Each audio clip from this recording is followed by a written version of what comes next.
de la satisfacción de nuestros estudiantes en Colombia.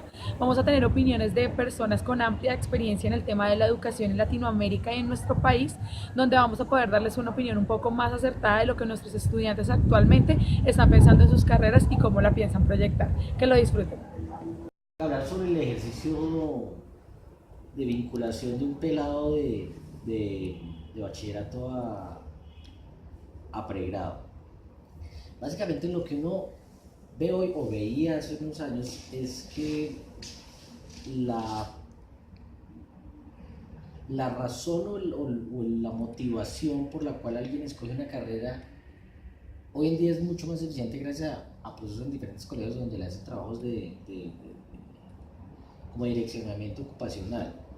Lo que sí es cierto es que la educación en básica, en bachillerato, en básica primaria, en básica secundaria y en vocacional, se está guiando solamente es por lo que quieren hacer en la vida y no por las competencias que tienen. Entonces, independientemente si están en el área de bellas artes o en ciencias básicas o en ciencias aplicadas, uno podría atreverse a decir que más del 60% lo hacen no porque tengan las competencias para trabajar en esa área, es decir, que tengan ganas de trabajar en eso, sino más por lo que quieren llegar a ser o por sus aspiraciones económicas y sociales a donde quieren llegar a ser. El ejemplo más claro es, uno podría decir que un pelado que quiere estudiar medicina es un pelado que es el que termina en el colegio ayudando a los amigos con las cortadas o abre las ranas o se preocupa por la tensión arterial del abuelo, pero no siempre es así. Es decir, el pelado puede que tenga competencias para administración de empresas o un ejercicio económico, pero lo que quiere en su vida es verse como médico porque a su mamá le parece que los médicos son muy bonitos. Entonces termina inscribiendo en carreras sobre las cuales no tiene una competitividad bastante fuerte. Eso no tiene absolutamente nada de malo en la medida en que buscan es una exploración. El asunto es que la mitad terminan confundidos y terminan desertando básicamente por ese ejercicio. Hay muchos que no desertan y entienden que la ruta no siempre los lleva, no es el camino lo importante, sino el norte, el final. Entonces, casos de estudiantes que estudian medicina, administración y terminan estudiando carreras de bellas artes y reconocen que esas competencias sirven para administrar los procesos que terminan haciendo. El asunto a la final es que los procesos de selección en las universidades, cuando los hay, están basados más en la importancia que le da la universidad en tener alumnos que mantengan un promedio, que generen una continuidad y no en alumnos que busquen desarrollar una competencia específica sobre el área de conocimiento específico. Entonces, eso genera muchas veces mucha deserción. Otro argumento de deserción bastante fuerte, que creo es de los más grandes, es la poca competitividad o competencias que generan en los bachilleratos, porque todo el ejercicio digital, todo el ejercicio de innovación en pedagogía está dado es más a generar una estructura de personalidad del muchacho y no de lo que sabe hacer el muchacho. Entonces, carencias en ortografía, en expresión, que es inherente a cualquier carrera, son carencias que se ven reflejadas en el ejercicio en la universidad. Entonces son muchachos que, como están acostumbrados a la promoción automática, sienten que la evaluación que les niega el seguir a un siguiente nivel es injusta. Entonces hay una confusión entre lo que es la capacidad de demostrar una competencia y el derecho al estudio. Todos tienen derecho al estudio, pero no todos tienen el derecho a ser profesionales si no generan unas competencias específicas, pienso yo. El abandono de los estudiantes de la educación superior en Colombia es causado por diferentes factores tanto económicos, sociales y familiares que afectan el entorno de los estudiantes.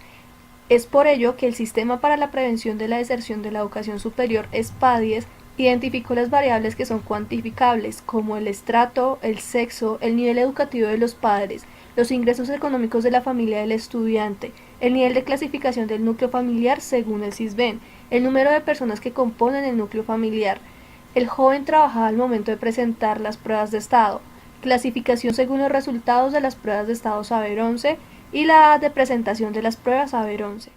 Desde mi labor como docente aquí en la universidad, de mi labor como psicólogo en un colegio estatal, reconozco que la educación en Colombia es buena. La educación nuestro sistema de educación cuenta con excelentes profesionales, son las personas más preparadas a nivel de especializaciones, a nivel de maestrías, obviamente a nivel de posgrados.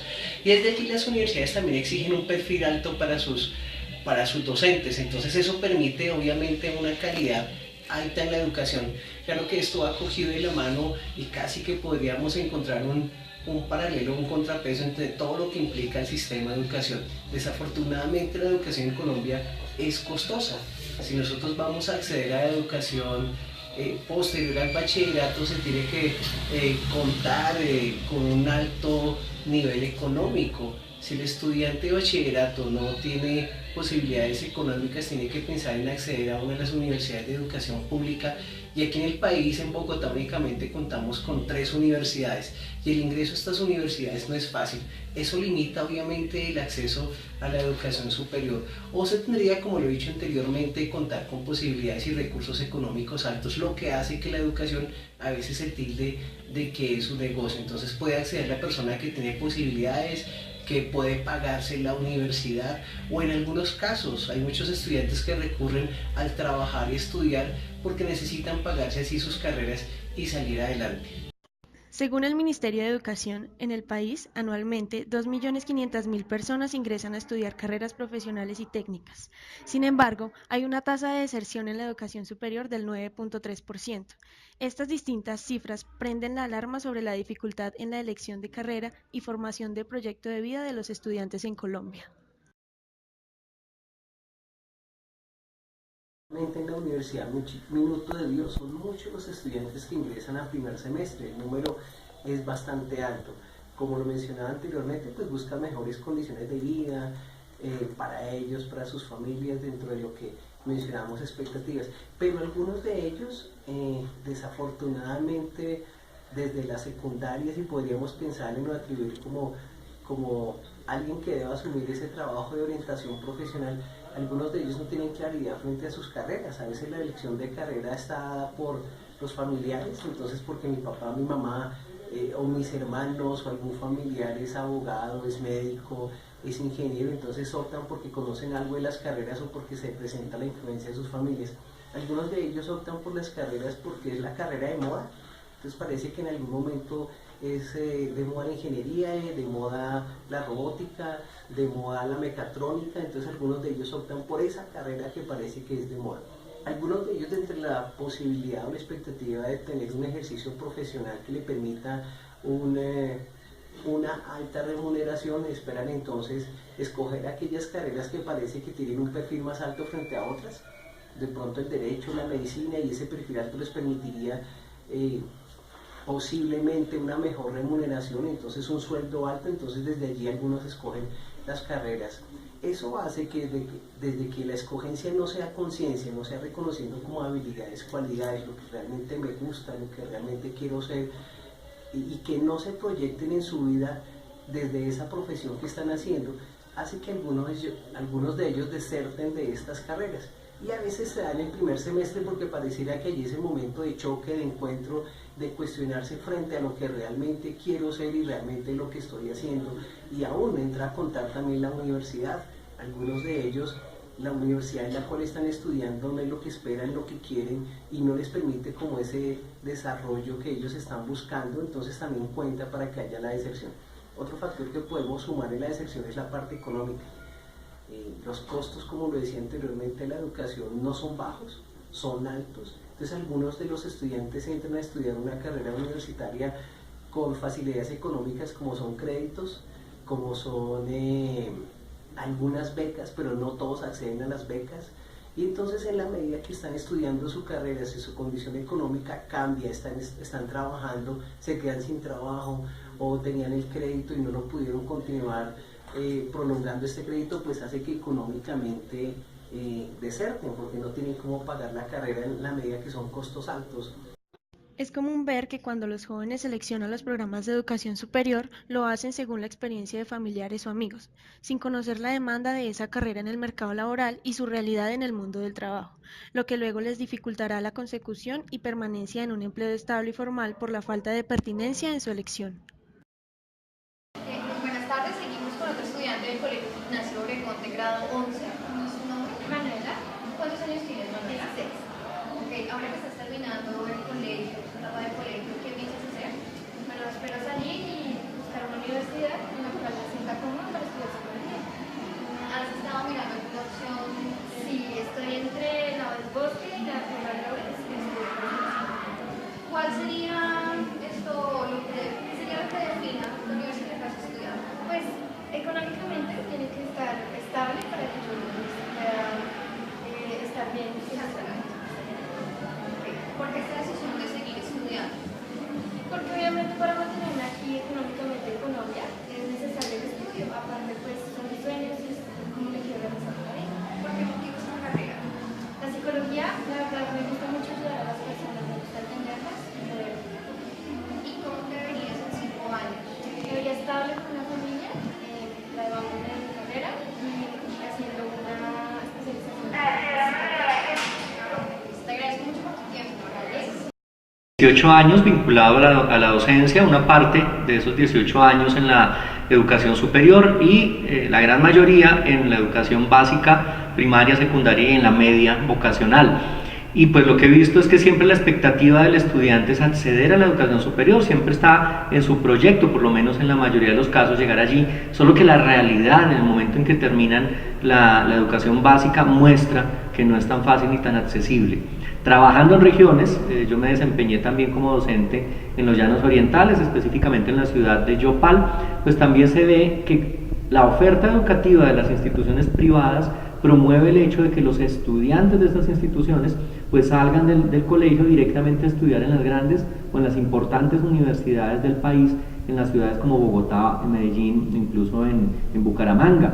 Pero las instituciones oficiales en estos sectores que no son tanto rurales, pero que sí forman parte de las regiones, que son ciudades pequeñas, que son centros poblacionales no muy grandes, la educación pública generalmente no promueve esa capacidad para llegar a las universidades importantes del país y la oferta que se da en las regiones, pienso específicamente en el Casanare, no necesariamente es la mejor. Hay presencia de algunas universidades emergentes que son propias de la región, hay presencia de programas a distancia que son parte de universidades privadas que se encuentran en el interior del país y que extienden sus programas a un nivel de calidad y, en fin, la oferta de educación superior no es tan amplia, es decir, la expectativa que tiene el estudiante viene un poco deshecha, desbaratada, cuando ya se tiene que enfrentar a las oportunidades reales de acceder a este tipo de educación. Realmente en nuestro país hay inequidad en la oferta de servicios educativos en educación superior y esa inequidad conlleva que muchos no puedan salir de su región a estudiar en las universidades mejor establecidas o principales que hay en nuestro país. La situación de la educación en el país, y Jerónimo planteaba lo que tenía que ver con deserción. Digamos que a mí me llama la atención mucho tocar de cómo yo veo la situación, o sea, cómo veo el ejercicio académico, sobre todo porque tuve la oportunidad de estudiar por fuera del país. El tema con la parte educativa del país, digamos que entran muchos factores. Entra el factor institucional, hay un tema institucional muy fuerte de políticas públicas de cada institución. Cada institución recae sobre una, digamos que llamámoslo como una personalidad propia, sin decir buena o mala, simplemente es diferente. Recae el tema estatal, que es la presencia del Estado, tanto con políticas claras y con un norte. Y también recae mucho en el tema del muchacho, el que está decidiendo la carrera. Digamos que un poco sobre lo que tiene que ver con el tema del muchacho y es, volviendo al tema de la decisión que toma Jerónimo, y es que existen unos elementos muy fuertes de cómo se interpreta el mismo contexto educativo en el país, cómo se interpreta el mismo contexto institucional y cómo se entiende eso. Hay un tema que recae en el tema de información. El muchacho decide una carrera, plantea un ejercicio pedagógico a partir de lo que implica el entorno educativo nacional, el entorno institucional y a veces muchas veces el mercado, de qué está sucediendo en el mercado. Yo creo que ahí lo más fuerte es un tema netamente de información y de credibilidad también, ¿no? Un país con problemas de deficiencia investigativa, por ejemplo, somos muy pobres en investigación, somos muy pobres en ejercicio de innovación, la conexión entre la academia y el sector productivo también es muy deficiente. Muchos entornos académicos van detrás de lo que sucede en el entorno del mercado y no al revés, o sea, no son propositivas. Entonces, claro, cuando el muchacho va a tener que decidir sobre un ejercicio académico, digamos que tienen más imaginarios que realmente ejercicios concretos y a veces hasta pragmáticos en esas decisiones. Son muchos factores los que entran en juego. El que termina recayendo todo, sobre todo ese peso, es el mismo muchacho que termina siendo el profesional que sale a implementarse en un mercado que plantea unas condiciones diferentes, planteadas también por la institución y planteadas por un entorno estatal. Entonces, yo creo que la situación es una situación algo confusa. Yo lo veo confuso y poco claro. Y eso hace que en niveles de competitividad en el país, por ejemplo, en comparación con otros países, sean poco positivos. ¿Por qué? Digamos, por el mismo contexto en el que se mueve, planteando lo que tiene que ver con investigación, lo que tiene que ver con innovación, lo que tiene que ver con el mismo mercado, lo que tiene que ver con el trabajo de ciencia, lo que tiene que ver con el trabajo de artes, lo que tiene que ver con ingenierías, con sectores económicos, bueno, hay una serie de cosas bastante particulares. Yo creo que el muchacho al final termina eligiendo por medio de un imaginario, del cual el mismo desarrollo académico lo va aterrizando y al final termina agradándose por unas necesidades o económicas o de un proceso que socialmente lo terminas empujando. Digamos que el panorama, por no decirlo negativo, hay muchas cosas que corregir.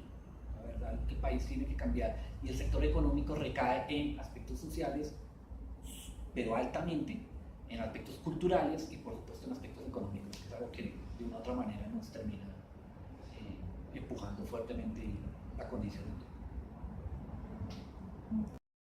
De acuerdo al estudio realizado por una prestigiosa firma británica especializada en educación, para el año 2015 en Colombia 4 instituciones se ubicaron entre las 500 mejores universidades del mundo. Se destaca la Universidad de los Andes ubicada en el puesto 283 y la Universidad Nacional en el puesto 290. Esta última logró un avance en este escalafón, pues en el 2014 se ubicó en la posición 316.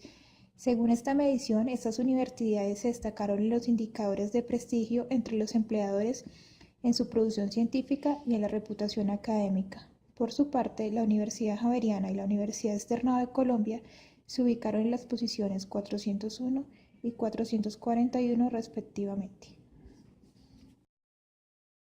Puede parecer insólito, pero estudié 16 años en la universidad y tuve ocasión pues, de estar en 3 universidades estatales. Estuve en la Escuela Superior de Administración Pública, en la Universidad Nacional y en la Universidad Distrital de Francisco José de Caldas. Pero también gocé la oportunidad de estudiar, realizar una carrera, ser egresado a una universidad privada como es la Universidad San Buenaventura.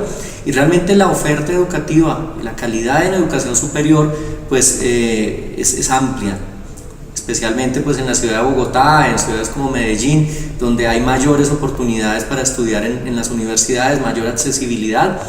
Definitivamente la educación privada pues es costosa, no está al alcance de todos los bolsillos, y la educación pública pues es bastante competida. Sin embargo, es una educación también equiparable, una educación de calidad. Lo que sí podemos distinguir, yo como estudiante pues viví, lo decía hace un momento, en los dos escenarios, el privado y el público, pues en la Universidad Nacional, que es considerada una de las mejores de la región también, y pues poder contar con docentes bien remunerados, docentes que enseñan con calidad, con programas que tienen currículos establecidos desde hace muchos años y que son fuertes en sus áreas, y de igual manera en las universidades privadas, donde se encuentran también carreras afianzadas, carreras que desde hace años se desarrollan, pues también se encuentra un buen nivel de calidad en la educación. No es así en todas las instituciones educativas, no es así generalmente en las regiones, sucede pues en lugares pequeños que los estudiantes tienen que migrar a las ciudades y buscar una oferta mejor. Como estudiante, esos 16 años de universidad pues me permitieron entender ese modelo y ese sistema que vivimos en el país, formativo, educativo, la variedad también de las universidades y las capacidades y profesionales con que contamos en nuestras instituciones de educación superior. El gobierno, como lo hemos mencionado, pues brinda oportunidades. El gobierno parece que en teoría quiere que los estudiantes accedan a la educación superior, entonces hay estadísticas que nos dicen que el 50% de los estudiantes que terminan bachillerato y tendrían la posibilidad de continuar en una universidad su carrera profesional técnica, tecnóloga, únicamente el 50% comienza a realizar este estudio en la universidad o en los institutos. De ese 50%, que vendría a ser el 100%, luego el 50% realmente termina. Entonces tenemos una deserción alta, una deserción del 50% de los que inicialmente inician las carreras. El gobierno reconociendo y el ministerio reconociendo como esta situación y supuestamente buscando mayor formación para la población y para los estudiantes, crea el programa de Ser Pilo Paga. Este programa de Ser Pilo Paga, entre las condiciones está que tienen que ser estudiantes de colegios oficiales, tienen que tener CISBEN, debe tener condiciones económicas bajas, pareciera que debe ser población vulnerable. Eso les permite a los estudiantes acceder a este programa de Ser Pilo Paga, que son becas a través del ICETES o son auxilios a través del ICETES que con el tiempo se convierten en condonables. Ese sería lo que propone el ministerio como estrategia para que los estudiantes accedan a la educación superior. Pero nos hemos encontrado con situaciones que los estudiantes llegan a las universidades desde las cuales son beneficiarios con este programa de Ser Pilo Paga, y aproximadamente hace como 2 años dentro de las universidades está la Universidad de los Andes, la Universidad de La Sabana, y los estudiantes que llegaron allí sufrieron lo que es el matoneo, lo que es el bullying, comenzaron a ser acosados.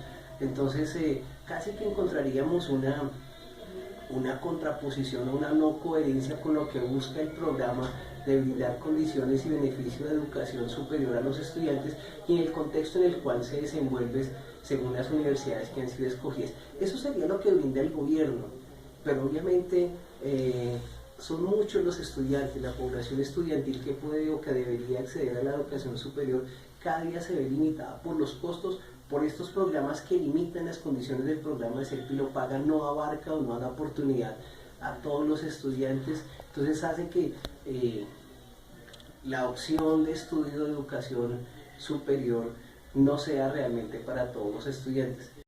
Bien, definitivamente considerando el trabajo que he realizado en la región, en América Latina, la mayoría de países, pues sí hay puntos de vista que nos permiten comparar el nivel educativo de nuestro país, Colombia, que frente a algunos países de la región andina por lo menos tiene cierto avance, cierto desarrollo.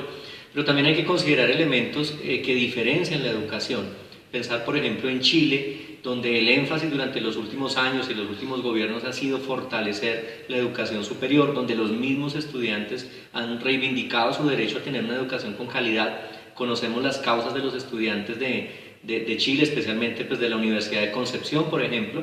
Ellos han exigido calidad en los docentes, calidad en los currículos, y pues eso hace que en países como este tengan un gran avance, un gran desarrollo frente al tipo de educación que tenemos en Colombia. Hay modelos de pronto que en algún momento también de la historia fueron adelantados, ventajosos, como en Argentina, pero que hoy en día casi se equiparan al modelo educativo y al estilo de educación que tenemos en nuestro país.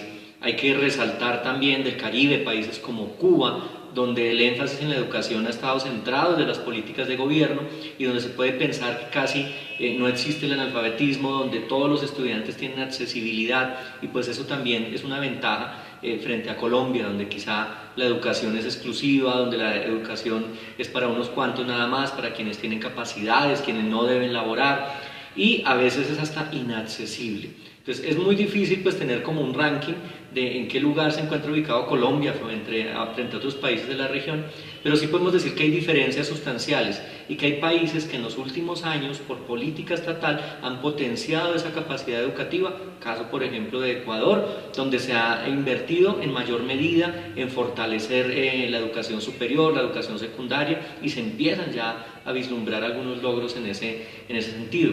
La educación en Colombia es destacada, es decir, pues se hace notoria en cuanto a los procesos, a las políticas que la respaldan, al compromiso que hay, pero sigue siendo desigual. No es lo mismo la educación de las grandes ciudades a la educación de las regiones o de las zonas rurales. Entonces es inequitativa, es desigual, es dispareja, y con esa amplia oferta que tiene, sobre todo en educación superior, pues también se ofrecen currículos muy buenos, muy destacados, pero otros que quizá no lo son tanto, que a veces no gozan de la plena supervisión del Estado, currículos que se siguen ofreciendo a los estudiantes pero que todavía no cuentan con acreditación, que no encuentran con un soporte, una base histórica y legal que permita decir que definitivamente son una buena oferta educativa. Entonces, en ese sentido habría que hacer varias miradas, diferenciar también la educación pública, que generalmente ha sido de calidad, aunque ha sido menoscabada por políticas estatales, y la educación privada, que se ha fortalecido con recursos propios y que es una educación también que en cierta medida excluye. Muy buenas noches, nos encontramos con otro estudiante de grado 11 al cual le vamos a realizar la encuesta para conocer un poco más acerca de su proyecto de vida. ¿Me recuerda su nombre, por favor? Gabriela Cortés. Gabriela, ¿cuántos años tienes tú? 16. ¿En qué colegio estás estudiando? En el Nuevo Kennedy.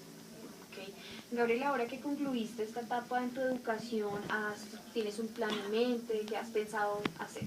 La verdad, yo pienso trabajar porque no tengo la plata para entrar a una universidad y no estoy muy segura. ¿No estás muy segura acerca de qué quieres estudiar? Sí. Ok. Y si, digamos, se te presentara la oportunidad de entrar a alguna institución o a estudiar algo, ¿no tienes alguna idea, más o menos? Pues de pronto gastronomía. Ok. ¿Y en dónde la estudiarías o qué has pensado? Me gustaría en el SENA. Ok. Gabriela, cuéntame un poco más acerca de tu proyecto de vida, tu proyección de vida de aquí a 5 años. Pues yo me veo casada y con 2 hijos, trabajando. Okay. Bueno, muchas gracias por tu tiempo, Gabriela. Como toda política pública es necesario estar reajustándose, reformulándose, cambiándola incluso cuando es necesario, pues en la educación no es la excepción. La educación ha cambiado en las últimas décadas en nuestro país, ha habido planes decenales, ha habido pues grandes proyectos que han buscado reestructurar la oferta educativa, y eso ha conllevado, a veces en función del modelo evaluativo que generalmente se impone desde fuera. Nosotros tenemos estándares de evaluación que generalmente son copia o son impuestos por organismos internacionales y que los acuñamos, los adaptamos para nuestra realidad y no necesariamente funcionan o dan cuenta de los procesos educativos. Pero en función de esos estándares, de esos modelos evaluativos, terminamos ajustando toda la oferta educativa, y esto puede ser, como lo siento yo, va en detrimento en ocasiones de la calidad que se presenta en la educación. Es decir, en la época en que yo era estudiante en secundaria, pero también en mis primeros años de universidad, la oferta pues estaba más enfocada hacia la investigación, enfocada hacia el cualificar a los profesionales, y hoy en día se ha perdido, tanto es así que Colciencia se declara hoy un poco en crisis, porque se ha perdido la intención de investigar y de producir, y más bien los programas educativos que se ofrecen, especialmente en educación superior, se han enfocado en capacitar para el trabajo, capacitar, dar herramientas para la vida laboral, y eso no necesariamente significa que el nivel académico, educativo, el nivel investigativo que tiene nuestro país pues mejore. Generalmente más bien preparando en las universidades y bueno, en los institutos técnicos y tecnológicos, pues se ha perdido el enfoque que se tenía, y nuestro país está cediendo terreno como un país que era pionero y adelantado en temas de investigación a un país que se ha centrado más en formar para el trabajo. Pienso que ahí hay una crisis, hay cosas que hay que replantear en el modelo. Quienes trabajamos en educación, quienes hemos tenido ocasión de trabajar también en educación superior como docentes, pues debemos seguir construyendo una propuesta, seguir investigando y procurar siempre los modelos mejores, los que más sirvan para la población de nuestro país y que den respuesta también a los desafíos que nuestra nación tiene en términos educativos, formativos, y en respuesta también frente a la generación de nuevos empleos y el fortalecimiento de aquellos empleos que nos deberían mover a ser una nación destacada, de pronto una potencia en la región en la que nos encontramos, pero ese sueño del que nos hemos estado alejando justamente por sacrificar la calidad del programa o de los programas educativos en función de cumplir con estándares evaluativos que no necesariamente responden a lo que hemos formado en nuestro país. Sería eso como la conclusión de esto. Hay que replantearnos el modelo, hay que seguir construyendo juntos, hay que centrarnos más en investigar y tratar de ajustar a un modelo, o más bien desarrollar un modelo que sí responda a las necesidades concretas. La educación es quizá la herramienta que todo ser humano debe poseer. Es necesaria en todos los sentidos, para alcanzar mejores niveles de bienestar social, de crecimiento económico, para nivelar las desigualdades económicas y sociales, para acceder a mejores niveles de empleo y para elevar las condiciones culturales de la población. En fin, son muchísimos los beneficios. En Colombia, aunque el acceso a la educación actualmente es mucho más fácil, gracias a que la cobertura se ha elevado por todo el país, los niveles de deserción están dentro de los más altos en América Latina. Hoy, uno de los grandes desafíos es aumentar la capacidad de retención de los alumnos, particularmente en las zonas rurales donde la deserción es mucho más alta. Bueno, esperamos que les haya gustado este documental. Ya con esto concluimos. Aunque conocimos varios puntos de vista, en general se comparte que es la educación uno de los factores que más influye en el avance y progreso de personas y sociedades. Muchas gracias.